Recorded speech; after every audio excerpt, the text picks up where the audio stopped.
नमस्कार सांग मैंने आज भिडियो गोटे नुआ जिन देखिए आसते कि गोटे नुआ प्रजातिर मटी आलू जहाँकि आम बारियाड़े मुहर बांधि बुंदे कारण बसा हरिया बुढ़ियाणी बसा देख मटी आलू देखा मटी आलू चारिक घास हो टोटाल ग्राउंड सफासफी करदे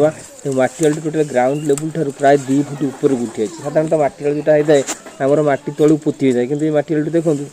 ऊपर को उठी यहाँ बड़ आश्चर्य लगुच मत प्लस कौन गोटे नुआ प्रजातिर मटी आलू है कारण टे खोली खेला चारिक खोलीदे देखा के बड़ मटी आलू बाहर आप देखु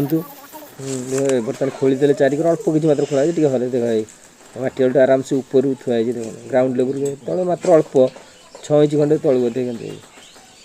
ऊपर टोटाली ऊपर मटी आलू थुआई बढ़िया मटी आलू आउ गोटे भी सेकर अच्छी से मटी आलू टी देखिए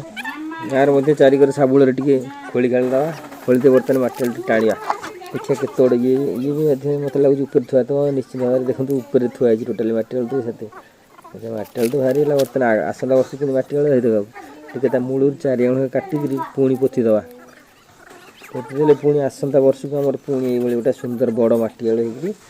बाहरी आस बाहरी कौन ऊपर थुआ तो पुणी से ताड़ीदे आउ गोटे आलू बेसी अच्छी मूल टे काटिदे अरे थोदेले बास आग वर्ष पुणी आ गोटे आलू पोतीदे आग वर्ष आम आउ गोटे सुंदर आलू बाहरी आस